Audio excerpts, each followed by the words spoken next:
Good day. Welcome to the brassica stalks graveyard. So as you've seen, I've been taking all of the or most of the seed heads and seed growth off these, and all of the branches and all of the leaves. I've chopped them up with secateurs and put them into the hexagonal compost bin behind me, and also the pallet compost bin because there wasn't enough room in the hexagonal compost bin. As you can see, I've left the seed heads of the brassicas that I wanted to save seeds from, and I've uncovered them now because now that all the flowers have gone, there's no necessity to keep them separated. I'm not sure how pollination has gone on here. There are some seed pods coming. Yeah, it seems quite low on this one, but on the Portuguese cabbage over there in the middle, it seems fine. It's quite windy out here, so let's just pop into the shed. Well, I'm really glad to have really made quite an inroad into removing those brassicas today. I didn't think I would get as much done as I have done, and I'm really pleased with what I have got done. The next thing is going to be using my metal tined grass rake to rake up all of the leaves, both sort of the fresh leaves that have fallen today as I've been doing this job, and also the dried leaves that have fallen off over the last few months. All of those will be raked up and go onto the pallet compost bin. And then the stalks, I'll be removing all of them and making sure as much soil is off the roots as possible. Some I will bash up with my metal lump hammer, and that will break up the stalk. It will stop the stalk living. In fact, it will allow microbes to get in and start decomposing those stalks. So those that I bash up will go onto the pallet compost bin.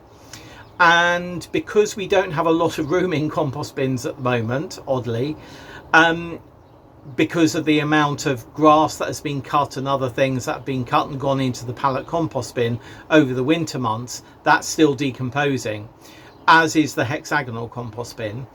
I will put some of those stalks onto a dead hedge, and they can just break down over the coming months. Well, on a dead hedge, maybe a year or so. I mean, that's the whole point about a dead hedge. Things are put on there to break down over years rather than months.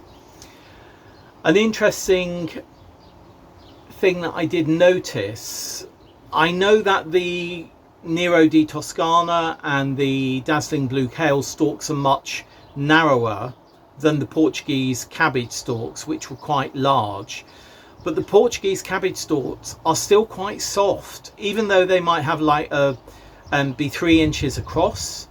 They're quite easy to cut up with the secateurs that I had, where the much narrower dazzling blue kale and Nero di Toscana, those stalks are quite hard. I don't remember noticing that comparison before when I've taken the brassicas out, but I certainly did notice it today. The Portuguese cabbage stalks are I wonder if you could eat them. Or maybe you could eat them. Maybe you could take the outer, like you eat a broccoli, the stalk of a broccoli, you take the outside of a broccoli stalk off and eat that. Maybe you could eat the Portuguese cabbage stalks. I think I might give that a go. Oh, that's interesting. I will give it a go. I will take some home today and see if I can steam them. That will be interesting, because if I could, then actually that's something else that maybe not this time because I'm not prepared, but in future years I could blanch and put into the freezer to add to soups and stews. There's a thought. There's a thought. But yes, the Portuguese cabbage stalk is still juicy and moist and sort of easy to break up with or cut up with secateurs. So yeah, I'm sure. I mean, why wouldn't you be? Maybe they'll go to. I don't know. We'll find out, won't we? Won't we? Yeah, we will. I When I was doing what I've been doing today, I've been going around the plot. Obviously, I've been walking backwards and forwards between compost bins and the brassica bed and all of that. And the amount of work that needs to be done here, I know I've said it so many times, but I really do feel as though that week out last week, because of my back, the way the weather has behaved, we had lots of rain yesterday and that has lifted everything. We had sort of some rain last week as well, which made everything grow. You know, it all needs such a strim and a tidy, and I'm feeling okay about it. But I think if I was a less experienced gardener and grower, I might be feeling much more overwhelmed than I am feeling at the moment. I was reading an article that James Wong wrote in The Guardian the other day, and again it was talking about growers and gardeners and green spaces and how the use of green spaces and therapeutic horticulture is really good for people's well-being and their mental health. And you know, we know that it is. There are it's been proven, you know, so we know. However, we also need to be honest, and I feel that sometimes this is lacking in these articles. If you're not an experienced grower, and even if you are an experienced grower, there are times when you can get overwhelmed with the amount of work that needs to be done. You can feel really dispirited by what needs to be done, or what you haven't got done yet, and how far behind you might be. And I think we need to be much more open and honest about that in the articles that we see in national newspapers and international magazines. Yes, growing, gardening, working in green spaces, even being and walking through green spaces can be incredibly invigorating. It can be really good for your well-being and your mental health. But when you're in the midst of growing, and particularly growing your own food, and particularly if, like Vivi, you have a need to grow your own food because you are living such a frugal life, it can be dispiriting if you feel you're getting behind, or the plot is getting ahead of you and you're losing sort of track of where things are going. So, you know, let's bear that in mind, particularly for less experienced gardeners and growers, because if us experienced gardeners and growers can feel dispirited and overwhelmed at times, I know that less experienced ones, and ones who are in their first or second or third growing year, you know, if they're feeling like this, they might feel, you know what, we're going to give up. And usually that's not the answer. The answer is normally to prioritize things. You know, I have got the circle of life with brassicas continues. We've taken those brassicas out today. Later on this week, I have got dazzling blue kale plants. I have got Brussels sprouts plants, Groninger Brussels sprouts, and I have got further Portuguese cabbage plants to plant out. Now, the Portuguese cabbage plants are about 25-30 centimeters. Dazzling blue kale and the Brussels sprouts about 20 centimeters at least. They need to go in this week. They need to get in the ground.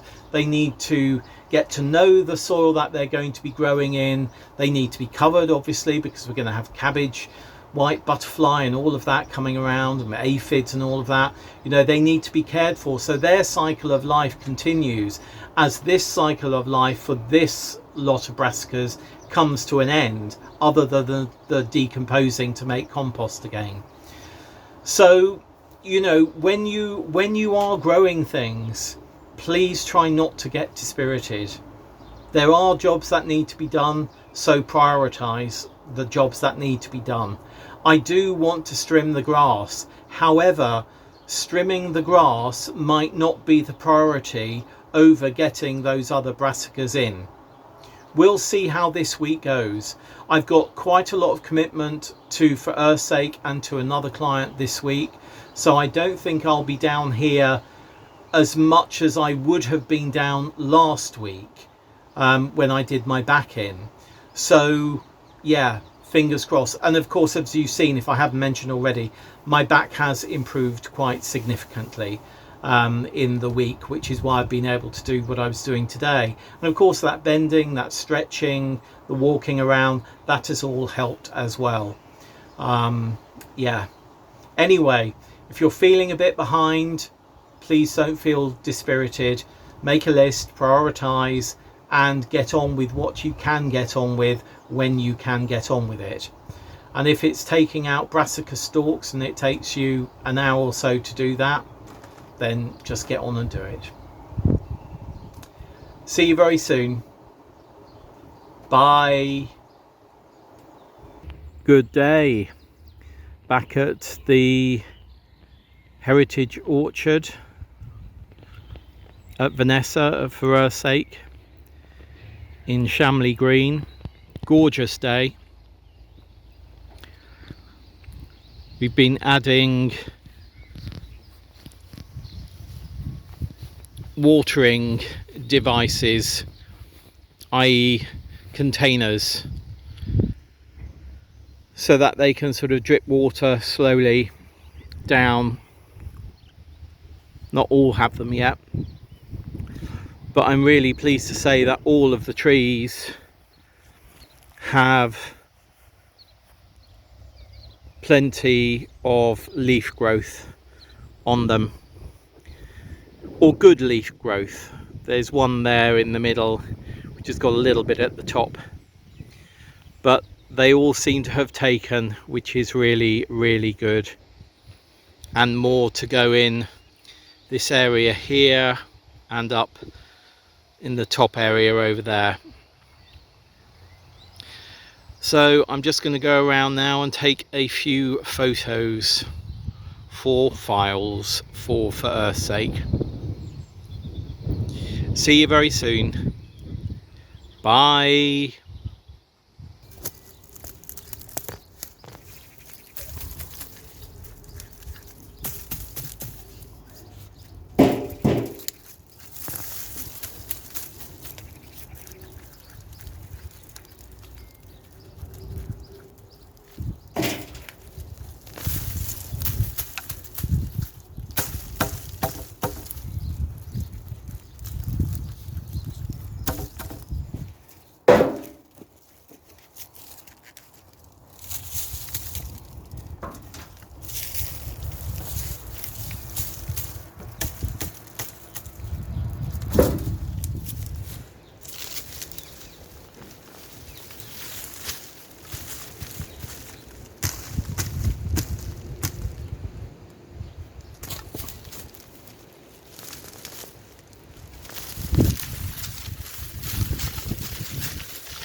Good day. It's Thursday afternoon, quite a hot one. I have just been tidying and watering, and I was going to get on and do some potting up and various other things, but I was chatting to one of the block neighbours for about an hour. So yeah, I haven't got quite done what I wanted to do today, but I have sorted out the brassica bed in a way.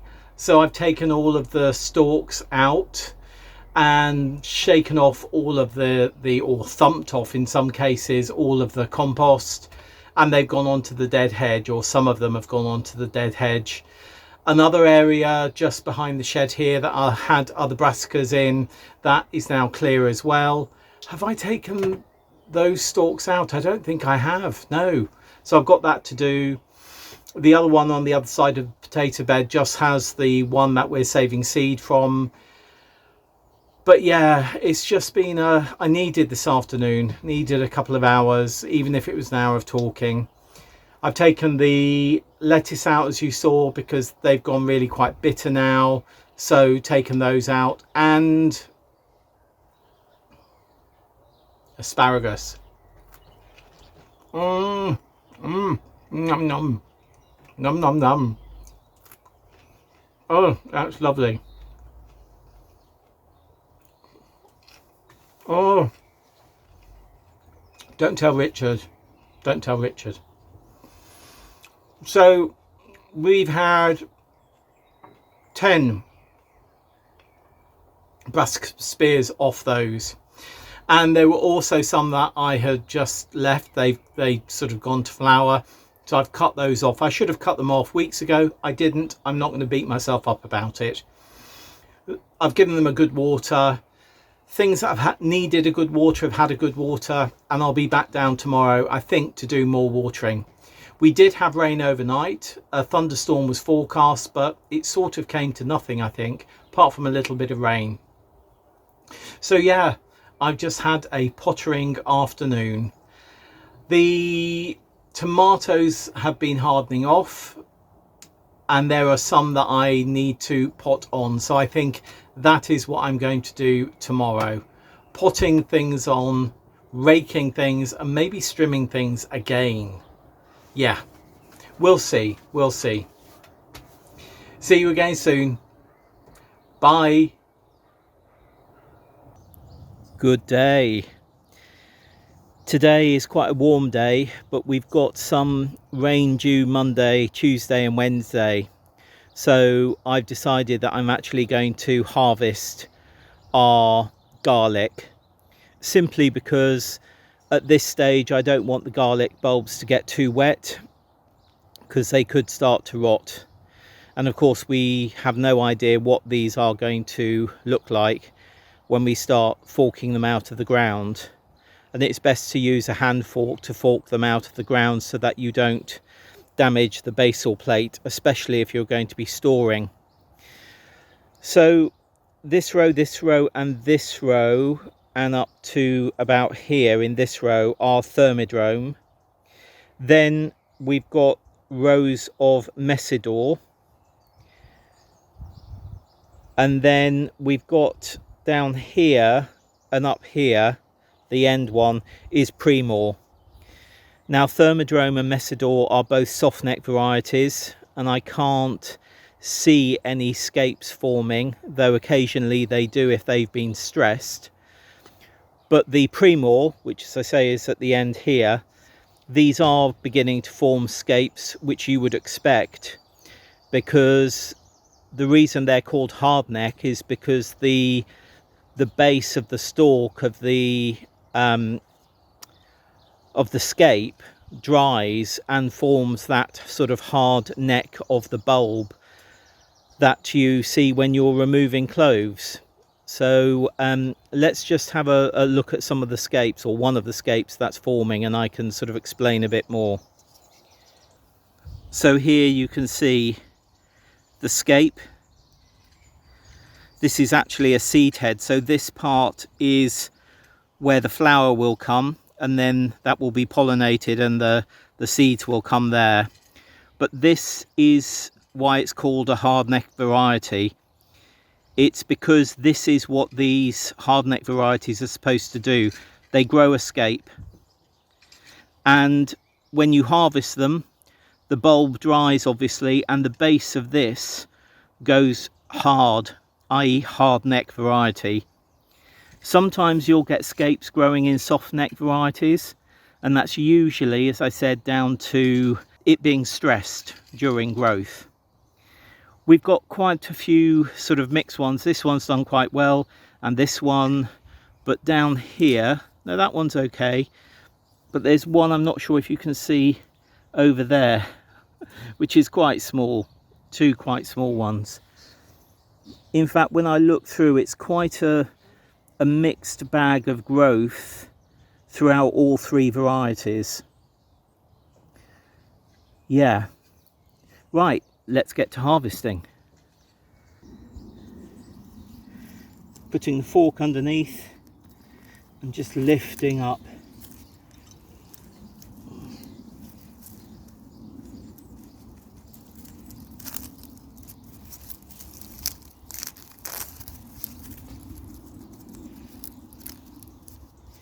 Nice. This one here is much smaller. Looks as though it's got some allium leaf minor damage. Yeah, and look, white rot. So, not good. So that is going in our general waste. Let's take this one up. Oh, the ground is dry.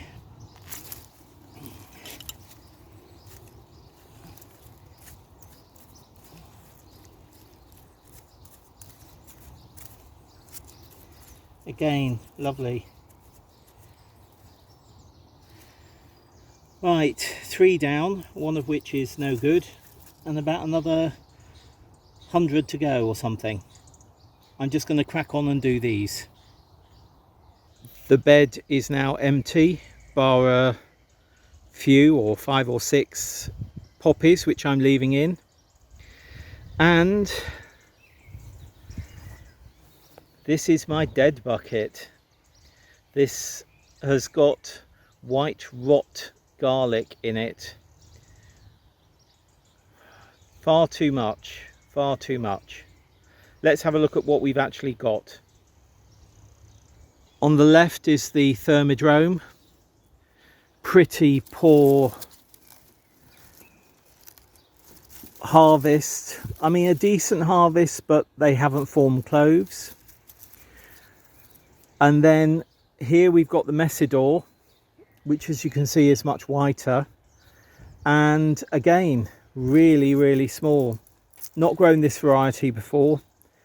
Certainly won't be growing it again.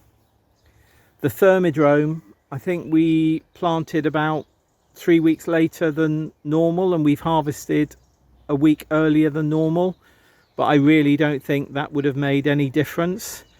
And also the amount of white rot in both of these is really quite, it's not distressing. Distressing is something that is really terrible. It's disappointing, that's what it is. But you know what? These will all be cleaned off like this, like I've done here. And I will take the end off there, take it up to about here, and this will go into our food processor and go into the freezer. So in fact, all of that is going to going to go into the freezer. Come over here. This is the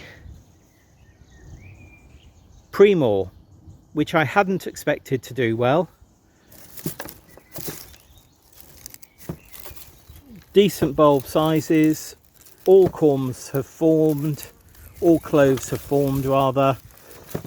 As the outside dries, this skin will tighten and you'll see the cloves more.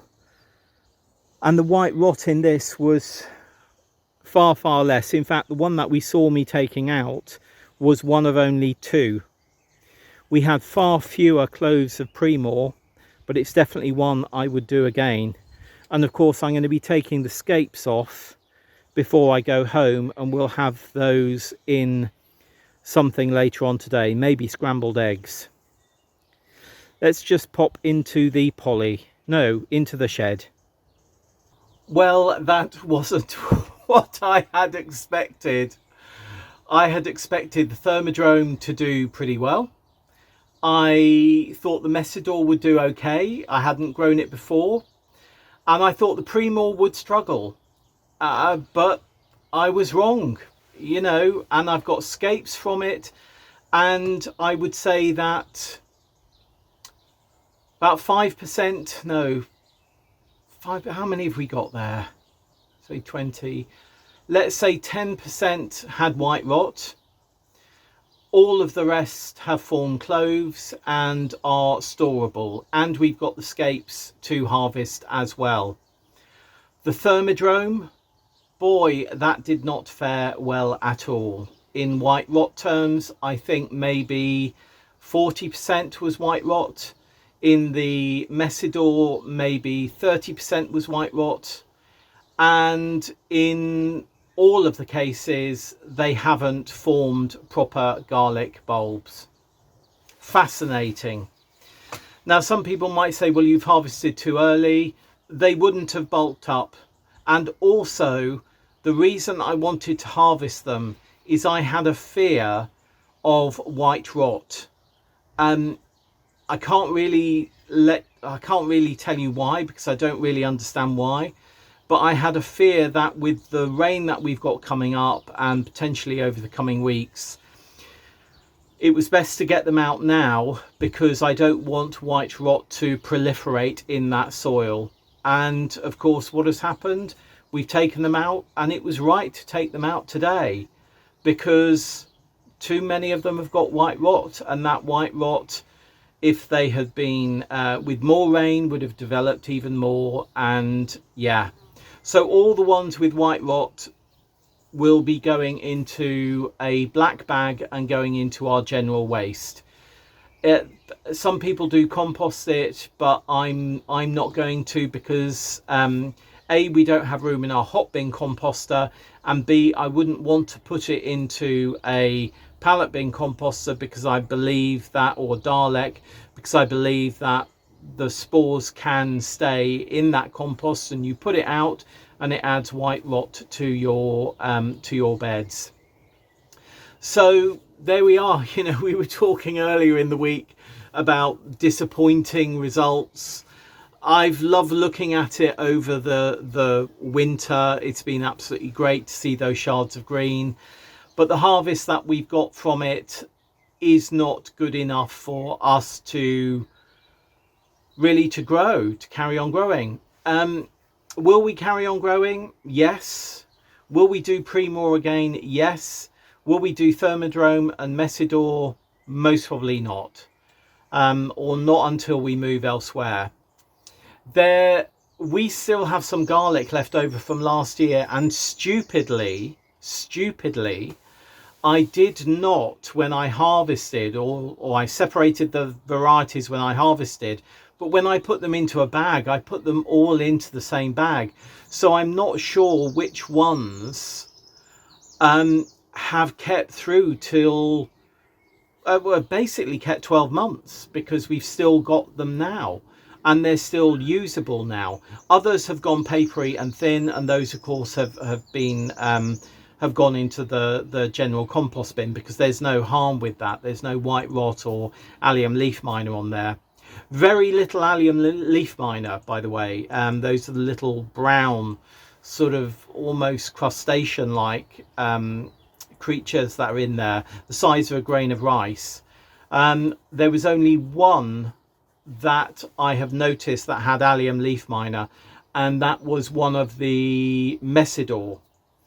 So interesting that there's been very little allium leaf miner this year, but there's been more white rot. Warm winter here, drier winter, but we've had quite a bit of rain as well. I don't know, you know, we'll see what next year brings. Messidrome, I think we will do this coming year, and Primor we will also do this coming year, and I think we'll also do porcelain music again this coming year, because we did that last year and I've got a feeling that it's that one that has stored well, and I believe that's the one that Greta grows in Newfoundland, and that is a hardneck variety as well. So yeah, hardneck variety this year has done well for us, softneck varieties have not. C'est la vie. There's always another year. Well, hopefully there's always another year. Right, I'm going to leave it here for this week's A Week at the Plot. Mixed bag of garlic, but that's fine. That's fine. See you very soon. Bye.